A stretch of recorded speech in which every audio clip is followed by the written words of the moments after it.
कहानी की शुरुआत होती है साउथ अफ्रीका के जंगल से, जहां हम एक फीमेल चीता को देखते हैं जिसके 3 छोटे छोटे बच्चे होते हैं और वो चीता बड़ा ही प्यार से अपने बच्चों को संभाल रही होती है। तभी अचानक जंगल के सभी जानवर यहाँ वहाँ भागने लगते हैं और परिंदे शोर मचाने लगते हैं, जिसका मतलब ये कि कोई खतरा इनकी तरफ बढ़ रहा है। और तभी वहाँ हम एक शेर को देखते हैं जो उस फीमेल चीता को देख लेता है। अब वो फीमेल चीता अपने बच्चों को बचाने के लिए भागते हुए उस शेर को अपने बच्चों से दूर दूसरी तरफ ले जाती है, लेकिन वो शेर के हमले से बच नहीं पाती और वो शेर उस फीमेल चीता को मार डालता है। इस तरह से उस फीमेल चीता ने अपने बच्चों को बचाने के लिए अपनी जान सेक्रीफाइस कर दी, लेकिन अब ये बच्चे अनाथ हो चुके थे और बिना माँ के ये तीनों बच्चे अलग होकर भटक गए। इनमें से एक नासमझ बच्चा रात भर चलता रहा और चलते चलते जंगल से निकलकर हाईवे पर आ जाता है, जहां एक गाड़ी उसे कुचलने ही वाली थी कि तभी गाड़ी का ड्राइवर उस चीते के बच्चे को देख लेता है और वो जल्दी से गाड़ी मोड़कर उस चीते के बच्चे को बचा लेता है। अब यहाँ हम देखते हैं कि उस गाड़ी में से ज़ेन नाम का एक लड़का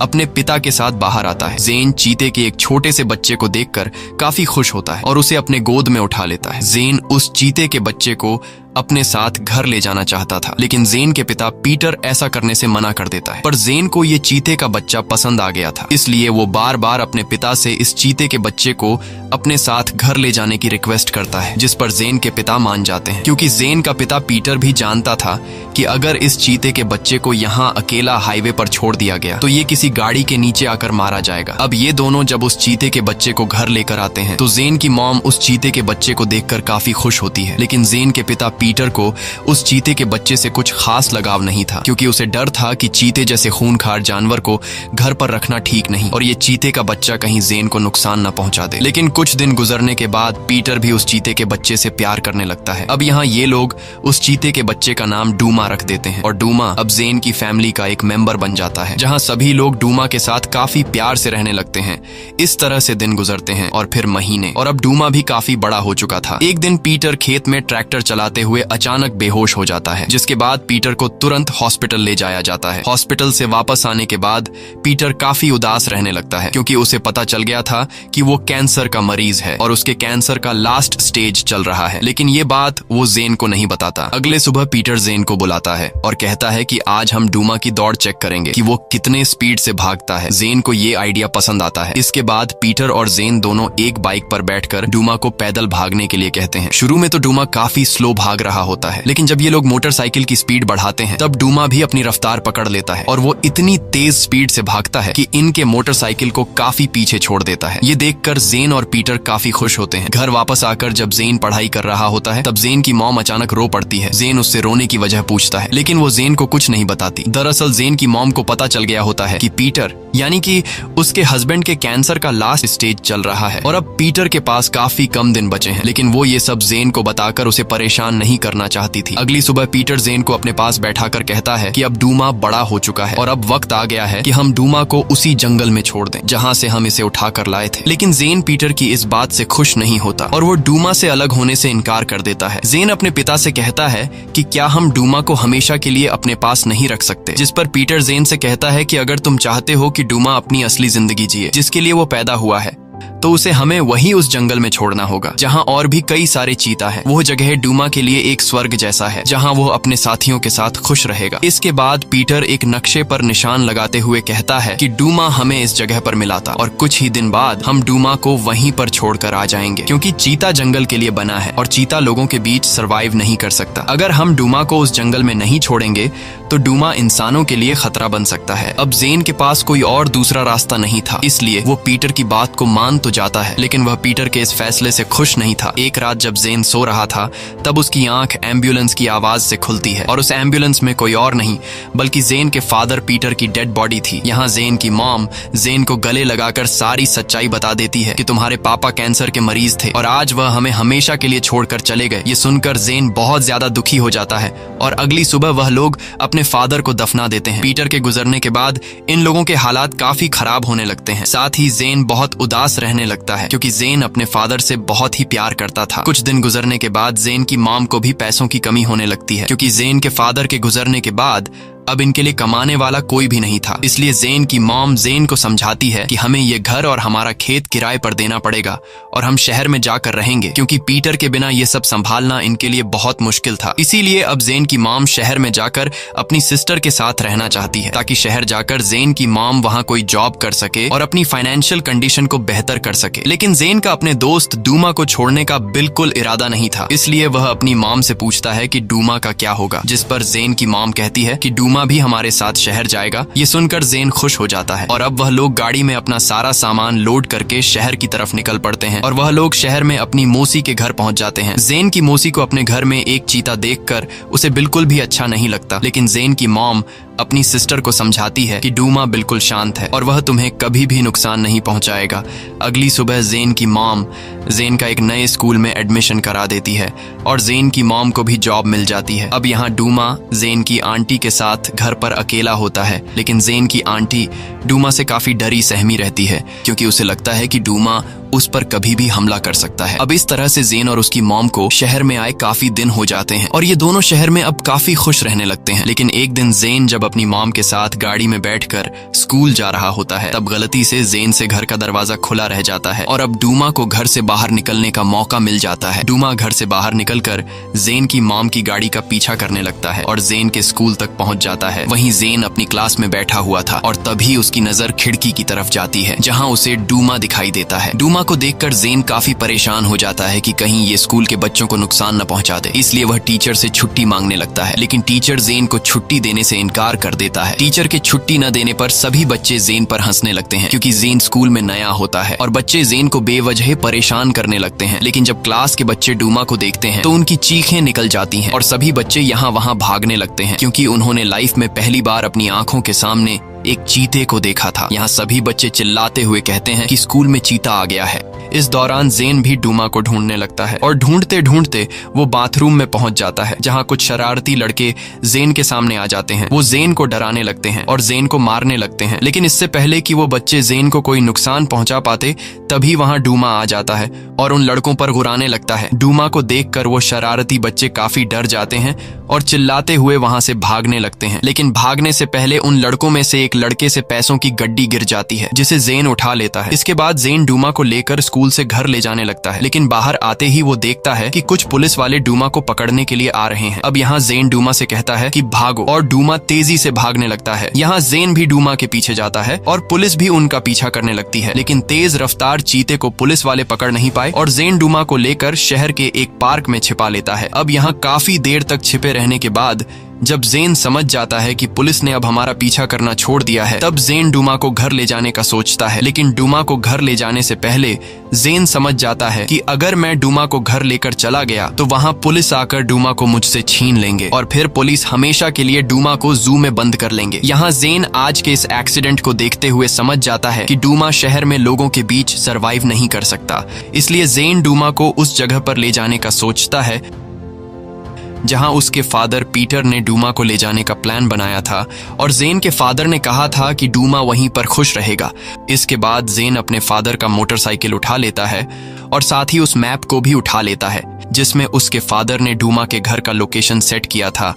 इसके बाद जेन डूमा को मोटरसाइकिल के एक साइड पर बैठाकर उस जगह की तरफ निकल पड़ता है। जाने से पहले जेन अपने मॉम के लिए एक लेटर भी छोड़ता है, जिस पर लिखा हुआ था कि मैं डूमा को उसके घर तक छोड़ने के बाद वापस आ जाऊंगा। कई घंटों का सफर तय करने के बाद जब जेन एक वीरान रेगिस्तान इलाके में पहुंचता है, तब मोटरसाइकिल में पेट्रोल खत्म हो जाता है और मोटरसाइकिल बीच रास्ते में रुक जाती है। ये देखकर जेन काफी परेशान हो जाता है, क्योंकि जब वो मैप में देखता है तो उसे पता चलता है कि अभी काफी लंबा सफर बाकी है। लेकिन जेन हिम्मत नहीं हारता और मोटरसाइकिल को धक्का लगाकर आगे की तरफ ले जाने लगता है। कुछ दूर आगे जाने के बाद उन्हें एक क्रैश प्लेन दिखाई देता है। इसके बाद जेन मोटरसाइकिल और डूमा को उस क्रैश प्लेन के पास ले जाता है, जहां ये लोग कैंप कर लेते हैं और रात यहीं गुजारने का फैसला करते हैं। अब रात हो जाती है और जेन प्लेन के अंदर सो जाता है और डूमा बाहर पहरा देने लगता है। तभी डूमा दूर से एक आदमी को आते हुए देखता है। वो आदमी रेगिस्तान में मोटरसाइकिल देखकर उसे चुराने लगता है और मोटरसाइकिल को स्टार्ट करने की कोशिश करता है, लेकिन मोटरसाइकिल स्टार्ट करने के शोर से जेन जाग जाता है और बाहर आकर उस आदमी से पूछता है कि तुम कौन हो और यहाँ क्या कर रहे हो। जिस पर वो आदमी कहता है कि मेरा नाम रिप है और मैं साउथ की तरफ अपने गांव जा रहा हूं। जिस पर जेन कहता है कि हम वेस्ट की तरफ जा रहे हैं। ये सुनकर वो आदमी चौंक जाता है और पूछता है कि हम कौन, तुम तो अकेले हो। और तभी वहां पर डूमा आ जाता है। डूमा को देखकर रिप घबरा जाता है। तब जेन उसे कहता है कि डरो मत, ये मेरा दोस्त है और ये तुम्हें कुछ भी नहीं कहेगा। यहाँ जेन रिप को अपनी पूरी स्टोरी बताते हुए कहता है कि मैं यहाँ इस चीता को उसके घर छोड़ने के लिए आया हूँ। ये सुनकर वो आदमी कहता है कि जिस जगह तुम जा रहे हो वो जगह बहुत ही खतरनाक है, क्योंकि वहां जंगली जानवर रहते हैं जो तुम्हें जिंदा नहीं छोड़ेंगे। जेन कहता है कि मुझे इससे कोई फर्क नहीं पड़ता, बस तुम अगर मुझे थोड़ा सा पानी दो तो बदले में आधे रास्ते तक मैं तुम्हें मोटरसाइकिल पर पहुंचा दूंगा। ये सुनकर वह आदमी मान जाता है और जेन को पानी की बोतल दे देता है। पानी पीने के बाद जेन उस आदमी को पूरी सच्चाई बता देता है कि मोटरसाइकिल में पेट्रोल नहीं है। ये सुनकर वो आदमी कहता है कि कोई बात नहीं, मेरे पास एक दूसरा जुगाड़ है। और अगली सुबह हम देखते हैं कि ये लोग मोटरसाइकिल पर एक लकड़ी से पैराशूट बांध लेते हैं, जिससे हवा के दबाव के कारण बाइक आगे की तरफ बढ़ने लगती है। वहीं दूसरी तरफ हम जेन की माँ को देखते हैं, जो जेन के लिए काफी परेशान हो रही होती है और वो पूरे शहर में जेन के मिसिंग के पोस्टर चिपका देती है। वहीं जेन रिप और डूमा के साथ पैराशूट की मदद से मोटरसाइकिल पर काफी लंबा सफर तय कर लेते हैं। लेकिन कुछ दूर आगे जाने के बाद इनके सामने एक रेतीला छोटा सा पहाड़ आ जाता है जिसमें बाइक नहीं चल सकती थी, इसलिए जेन बाइक छोड़कर नीचे उतर जाता है। अब काफी तेज धूप होने की वजह से जेन और डूमा छांव में बैठ जाते हैं और रिप खुदाई करके पानी निकालने की कोशिश करता है। जेन को लग रहा था कि रिप बेवकूफ है और वो यहाँ से कभी भी पानी नहीं निकाल पाएगा, लेकिन रिप को गांव में रहने की वजह से एक्सपीरियंस था कि पानी किस जगह पर है और कुछ ही देर की खुदाई के बाद रिप पानी निकाल लेता है। यह देखकर जेन बहुत ज्यादा खुश हो जाता है और ये तीनों पानी पीकर अपनी प्यास बुझा लेते हैं। लेकिन सिर्फ पानी से इनका गुजारा कहाँ होने वाला था, क्योंकि ये तीनों पिछले कई दिनों से खाना नहीं खाए थे और भूख से इनका बुरा हाल होने लगा था। और तभी कुछ दूर आगे बढ़ने के बाद जेन को पास में एक शतरमुर्ग दिखाई देता है। जेन ने सोचा कि यह एक अच्छा मौका है डूमा की शिकार करने की काबिलियत को चेक करने का, और जेन डूमा को शतरमुर्ग के शिकार के लिए भेज देता है। लेकिन डूमा, जो बचपन से ही एक पालतू जानवर की तरह रह रहा था और उसने कभी भी जंगल में रहते हुए किसी जानवर का शिकार नहीं किया था, इसलिए वो शतरमुर्ग डूमा से भाग जाता है। लेकिन डूमा अपनी सूंघने की शक्ति से उस शतरमुर्ग के अंडे ढूंढ लेता है। अंडे देखकर जेन काफी खुश हो जाता है और ये लोग उन अंडों को पकाकर खा लेते हैं। लेकिन यहाँ रिप हंसते हुए बोला कि अगर यह चीता ऐसे ही शिकार करने में कमजोर रहा तो यह चीता अफ्रीका के जंगल में जिंदा नहीं रह पाएगा, क्योंकि वहां कई खतरनाक जानवर हैं जो इसे मार डालेंगे। अगर डूमा को जिंदा रहना है तो इसे एक चालाक शिकारी बनना पड़ेगा। लेकिन यहाँ जेन रिप को नक्शे में एक जगह दिखाकर कहता है कि मेरे पिता ने कहा था कि इस जगह पर और भी कई सारे चीता रहते हैं और डूमा उन चीतों के साथ मिलकर शिकार करना सीख लेगा। रिप नक्शा देखकर कहता है कि जिस जगह तुम जा रहे हो वो जगह बहुत ही खतरनाक है, वहां से बहुत कम लोग जिंदा बचकर निकल पाते हैं। रिप जेन से कहता है कि मेरी मानो तो तुम वापस शहर चले जाओ और शहर जाकर तुम इस चीते को बेचकर ढेर सारा पैसा कमा सकते हो। लेकिन जेन ये सुनकर रिप पर गुस्सा हो जाता है, क्योंकि डूमा जेन का दोस्त था और जेन डूमा को किसी भी हाल में अकेला नहीं छोड़ने वाला था। रिप इस छोटे से लड़के की हिम्मत को देखकर उससे काफी इम्प्रेस हो जाता है और कहता है कि मैं भी डूमा को तुम्हारे साथ उस जंगल में छोड़ने का साथ दूंगा। इसके बाद ये दोनों उस जगह की ओर निकल पड़े। कुछ दूर आगे जाने के बाद जब जेन ने रास्ते में अपनी कंपास देखी तो कंपास वेस्ट की तरफ इशारा कर रही थी, जबकि रिप जेन को दूसरी तरफ गलत रास्ते से ले जा रहा था। जेन को उस पर थोड़ा शक हुआ, लेकिन जेन बिना कुछ कहे चुपचाप उसके पीछे चलता रहा। रास्ते में इन लोगों को एक हीरे की खदान मिलती है। उस जगह की जांच करते हुए रिप को एक नुकीला औजार मिला, जिसे लेकर रिप ने उसे एक नुकीला भाला बना दिया ताकि अगर कोई जानवर इन पर हमला करने आए तो ये लोग इस भाले की मदद से खुद को बचा सकें। तभी इन्हें दूर एक हेलीकॉप्टर नजर आता है जो इनकी तरफ बढ़ रहा था, जिसमें कोई और नहीं बल्कि जेन की माँ थी, जो जेन को ढूंढने की कोशिश कर रही थी। अब यहाँ रिप जेन से कहता है कि इस हेलीकॉप्टर में कुछ बुरे लोग हैं जो हमें मारने के लिए आ रहे हैं, इसलिए ये दोनों एक कमरे में जाकर छिप जाते हैं, जिस वजह से जेन की माँ जेन को देख नहीं पाती और वहां से चली जाती है। जेन को पता ही नहीं चलता कि उस हेलीकॉप्टर में उसकी माँ थी। कुछ देर बाद यहाँ रात हो जाती है और ये लोग आग जलाकर बैठ जाते हैं। यहाँ रिप जेन को अपनी स्टोरी सुनाता है और कहता है कि कुछ साल पहले मैं पैसा कमाने के लिए गांव छोड़कर शहर चला गया था, लेकिन शहर में मुझे काम नहीं मिला। फिर मेरे कुछ गलत दोस्त बन गए जिनके साथ मिलकर मैं चोरियां करने लगा और फिर एक दिन मैं पुलिस के हाथों पकड़ा गया और मुझे 2 साल की जेल हो गई। अब मैं पूरे 3 साल बाद अपनी फैमिली से मिलने जा रहा हूँ। यहाँ रिप जेन से फिर से वही बात दोहराता है कि हमें इस चीते को वापस जाकर शहर में भेज देना चाहिए, लेकिन जेन ऐसा करने से साफ इनकार कर देता है और यहाँ यहाँ जेन को रिप पर शक होने लगता है। इसके बाद ये दोनों सो जाते हैं। अगली सुबह ये दोनों फिर से सफर पर निकल पड़ते हैं और तभी रिप को सामने एक हीरे की गुफा नजर आती है। रिप हीरे पाने की लालच में अंदर चला जाता है। जेन को अब रिप पर भरोसा नहीं था, इसीलिए वो डूमा को लेकर अकेले आगे की तरफ निकल पड़ता है। लेकिन तभी अचानक उसे अंदर से रिप की चीखने की आवाज सुनाई देती है, जिसे सुनकर जेन भागते हुए गुफा के अंदर चला जाता है और देखता है कि रिप मिट्टी में दबा हुआ है। यहाँ जेन जल्दी से उसके मुंह से मिट्टी हटाता है ताकि वो सांस ले सके, लेकिन जेन रिप को पूरा बाहर नहीं निकालता। रिप जेन से कहता है कि मुझे बाहर निकालो, लेकिन जेन रिप को बाहर निकालने से इनकार कर देता है और उससे पूछता है कि पहले बताओ तुम मुझे नॉर्थ की तरफ क्यों ले जा रहे थे। इस पर रिप कहता है कि मैं तुम्हें नॉर्थ की तरफ इसलिए ले जा रहा था क्योंकि नॉर्थ का रास्ता शॉर्टकट है, जिससे हम जल्दी उस जंगल तक पहुंच जाते जहां डूमा की तरह और भी चीते रहते हैं। लेकिन जेन समझ चुका था कि रिप झूठ बोल रहा है और वो हमें फंसाकर वापस शहर ले जाकर डूमा को बेचना चाहता है और साथ ही वो मुझे मेरी माँ के पास छोड़कर इनाम हासिल करना चाहता है। इसलिए जेन रिप को वहीं दबा हुआ छोड़कर चला जाता है। गुफा से बाहर निकलकर जेन रिप का वो नुकीला भाला भी उठा लेता है। इसके बाद जेन फिर से डूमा को लेकर सफर पर निकल पड़ता है। कुछ दूर आगे जाने के बाद इनके सामने एक नदी आती है और जेन मैप को देखते हुए समझ जाता है कि हमें इस नदी को पार करना होगा, तब जाकर हम अपनी मंजिल तक पहुंच पाएंगे। अब यहाँ जेन कुछ लकड़ियों को इकट्ठा करके एक नाव बना लेता है और अपने साथ डूमा को नाव पर बिठाकर नदी के पानी के साथ आगे की तरफ बहने लगता है। कुछ दूर आगे जाने के बाद नदी का बहाव तेज हो जाता है क्योंकि नदी का पानी एक ऊंची चट्टान से नीचे गिर रहा था। अब इससे पहले कि जेन नाव को घुमाकर खुद को बचा पाता, तभी उनकी नाव एक बड़ी चट्टान से टकरा जाती है, जिस वजह से उनकी नाव पलट जाती है और जेन डूमा के साथ पानी में गिर जाता है। अब यहाँ जेन जैसे तैसे करके नदी से निकलने की कोशिश करता है, लेकिन तभी नदी में कुछ खतरनाक मगरमच्छ उनकी तरफ बढ़ने लगते हैं। अब यहाँ जेन बड़ी बहादुरी से उस नुकीले भाले से मगरमच्छ पर वार करता है और खुद को बचाकर नदी के किनारे पर आ जाता है और कुछ ही दूरी पर जेन को जंगली जानवर दिखाई देते हैं, जिसे देखकर जेन डूमा की मदद से उनका शिकार करने का सोचता है ताकि इन जानवरों से ये दोनों अपनी भूख मिटा सके। अब यहाँ जेन डूमा को भैंसों का शिकार करने के लिए भेज देता है, लेकिन वो भैंसे डूमा को देखकर यहाँ वहां भागने लगते हैं और इसी भगदड़ में वो भैंसे जेन की तरफ आने लगती हैं। अब यहाँ जेन खुद को बचाने के लिए झाड़ियों के बीच लेट जाता है, जिससे उसकी जान बच जाती है। लेकिन इस दौरान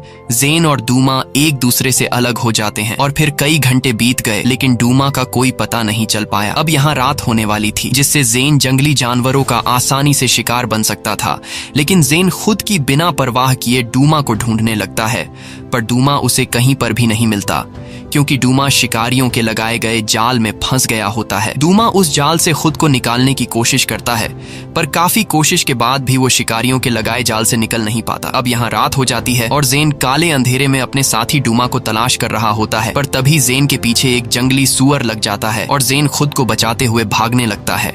लेकिन भागते भागते अचानक उसका पैर पत्थर से टकराने की वजह से वो नीचे गिर जाता है और बेहोश हो जाता है। लेकिन फिर कुछ देर बाद जेन को जब होश आता है तो वो खुद को डूमा और रिप के साथ पाता है। दरअसल रिप ने ही ऐन वक्त पर आकर चीते को जाल से छुड़ाया और जेन को भी बचा लिया। सुबह होने पर जेन रिप का शुक्रिया अदा करता है और साथ ही उस हीरे की गुफा में रिप को अकेला छोड़ने के लिए माफी मांगता है। लेकिन रिप कहता है कि तुमने उस वक्त बिल्कुल सही फैसला लिया था। मेरा सच में यही प्लान था कि मैं तुम्हें वापस ले जाकर इनाम लूंगा और तुम्हारे चीते को बेचकर पैसे कमाऊंगा ताकि मैं अपने परिवार के लिए कुछ पैसे ले जा सकूं। लेकिन फिर मुझे ख्याल आया कि मैं शुरू से ही धोखे और गलत रास्ते से पैसे कमाता था, जिस वजह से मैं जेल चला गया। लेकिन जब तुमने मुझे उस गुफा में अकेला छोड़ा तब मुझे अपनी गलती का एहसास हुआ और जब मैंने तुम्हारी बहादुरी और हिम्मत देखी कि तुम इतनी छोटी उम्र में भी एक जानवर के लिए अपनी जान खतरे में डाल रहे हो, तब मैंने ठान लिया कि आज के बाद मैं कोई भी गलत काम नहीं करूंगा। ये सब सुनकर जेन को रिप पर थोड़ा भरोसा हो गया। रिप ने वादा किया कि मैं डूमा को उसके घर तक ले जाने में तुम्हारी मदद करूंगा और तभी इन दोनों को जंगल में दो हिरण दिखाई देते हैं। जेन ने डूमा को उन हिरणों के पीछे दौड़कर पकड़ने को कहा, लेकिन चीता अभी तक शिकार करना सीख नहीं पाया था, इसलिए वह दो हिरण डूमा के हाथ से निकल जाते हैं। ये देखकर जेन और रिप काफी मायूस हो जाते हैं क्योंकि इन दोनों को काफी भूख लगी थी। शाम होने पर उन्होंने जंगल के एक हिस्से में रोशनी देखी जहाँ जहाँ कुछ टूरिस्ट कैंपिंग करने आए थे, जिसे देखकर रिप और जेन के दिमाग में एक आइडिया आता है।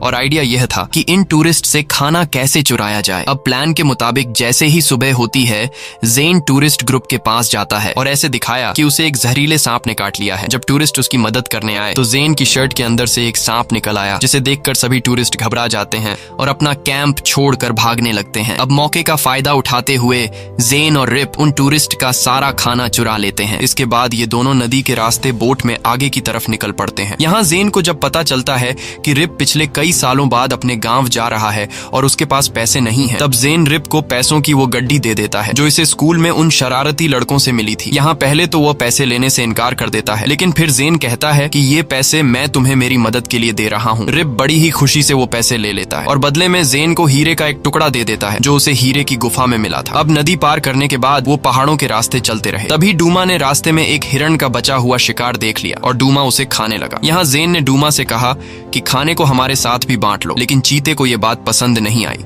और वह जेन पर गुर्राने लगा। ये देखकर जेन हैरान हो गया क्योंकि डूमा ने पहले ऐसा कभी नहीं किया था। तब रिप जेन से कहता है कि डूमा को अकेला छोड़ दो क्योंकि अब वो जंगल की जिंदगी में ढलना शुरू कर रहा है। जब डूमा ने खाना खत्म कर लिया तो ये दोनों एक गुफा में आराम करने गए। वहां उन्होंने पुरानी गुफा की पेंटिंग्स देखी, जिसे देखकर रिप ने कहा कि मेरा गांव यहाँ पास में ही है क्योंकि बचपन में मैं और मेरे पिता यहाँ आया करते थे। लेकिन अब सब कुछ बदल चुका है। रिप ने कहा कि एक दिन ये गुफा भी भुला दी जाएगी और यहाँ आने वाले लोग भी भुला दिए जाएंगे। ये सुनकर जेन सोच में पड़ गया और उसे अपने पिता की याद आने लगती है। जेन ने कहा कि मुझे तो बदलाव बिल्कुल पसंद नहीं है क्योंकि उसके पिता की मौत के बाद उसकी जिंदगी में सब कुछ बदल गया था और अब 2 महीने में डूमा भी उससे अलग होने वाला था, इसलिए जेन को ये बदलाव बिल्कुल भी अच्छा नहीं लग रहा था। तब रिप ने उसे समझाया कि बदलना तो दुनिया का दस्तूर है, इसे रोका नहीं जा सकता, लेकिन जरूरी नहीं कि हर बदलाव बुरा हो। देखो, उसी बदलाव की वजह से तुम आज एक मजबूत और हिम्मत वाले लड़के बन गए हो और डूमा भी एक पालतू जानवर से बदलकर जंगल के तरीकों में ढल रहा है। अगली सुबह ये दोनों गुफा से निकले और एक बड़े घास के मैदान तक पहुंचे जहां दूर से रिप ने अपना गांव देखा। गांव को देखते ही रिप और जेन दौड़कर गांव की तरफ बढ़ने लगे, लेकिन तभी अचानक मक्खियों के एक झुंड ने इन पर हमला कर दिया। अब यहाँ रिप खुद की बिना परवाह किए अपनी शर्ट निकालकर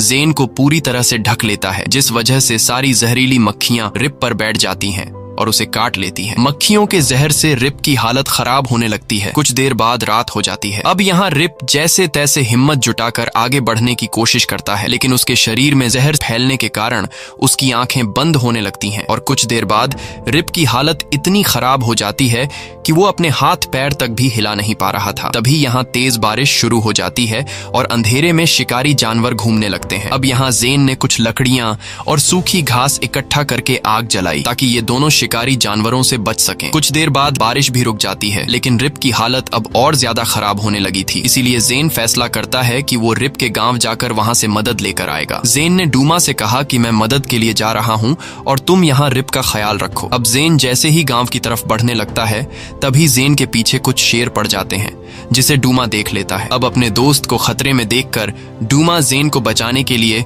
उन शिकारी शेरों का ध्यान खुद की तरफ करता है और दूसरी तरफ भागने लगता है, जिसे देखकर वो शिकारी शेर जेन को छोड़कर डूमा के पीछे भागने लगते हैं। डूमा अपनी तेज रफ्तार से एक गुफा की तरफ भागता है और उन शेरों से खुद को छुड़ा लेता है। अब यहाँ जेन भी रिप के गांव तक पहुंच जाता है और वहां एक बूढ़े आदमी से मिलता है। वो बूढ़ा आदमी जेन की बातें तो समझ नहीं रहा था, लेकिन वो जेन के इशारों को देखकर समझ जाता है कि इसका साथी किसी खतरे में है। इसके बाद उस बूढ़े आदमी ने गांव के कुछ आदमियों को बुलाया और वो आदमी जेन के साथ उस जगह तक पहुंचते हैं जहां रिप बेहोशी की हालत में पड़ा होता है। गांव के लोगों ने रिप को पहचान लिया और उसे एक स्ट्रेचर पर उठाकर सीधे गांव ले आए। गांव आकर उन लोगों ने रिप के चेहरे पर कुछ जड़ी बूटियां लगाईं और कुछ ही देर बाद रिप पूरी तरह से ठीक हो जाता है। होश में आते ही रिप अपनी पत्नी, 2 बच्चों और माँ को देखता है और पिछले कई सालों बाद अपने फैमिली मेंबर्स को गले लगाता है। रिप को सही सलामत देखकर उसकी फैमिली काफी खुश होती है। इसके बाद रिप जेन को बुलाकर अपने परिवार से मिलवाता है। रिप की फैमिली रिप की जान बचाने के लिए जेन का शुक्रिया अदा करती है। अब यहाँ जेन भी रिप के ठीक होने से काफी खुश था, लेकिन साथ ही परेशान भी था क्योंकि उसका साथी डूमा खो गया था। अगली सुबह रिप डूमा को ढूंढने के लिए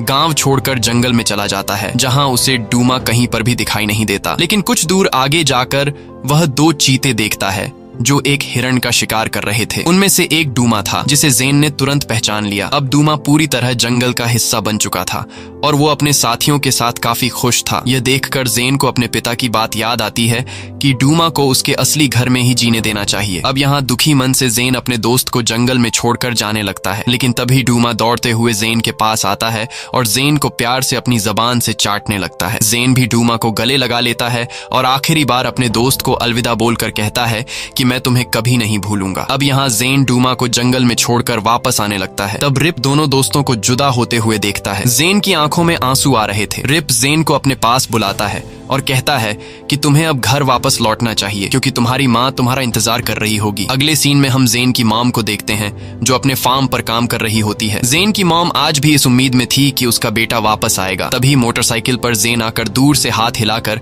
अपनी माँ को हेलो करता है। यह देखकर जेन की मॉम को लगता है कि शायद यह उसका वहम है क्योंकि उसे हमेशा जेन के वहम आया करते थे। लेकिन जब जेन अपनी माँ की तरफ बढ़ने लगता है तब पास आकर जेन की माँ समझ जाती है कि यह कोई वहम नहीं बल्कि सच में मेरा बेटा जेन है। इसके बाद जेन की माँ दौड़कर अपने बेटे को गले लगा लेती है और जेन भी अपनी मॉम से मिलकर काफी खुश होता है। इसी के साथ यह कहानी खत्म हो जाती है। अगर आपको यह वीडियो अच्छी लगी हो तो हमारे चैनल को सब्सक्राइब और वीडियो को लाइक जरूर कीजिएगा।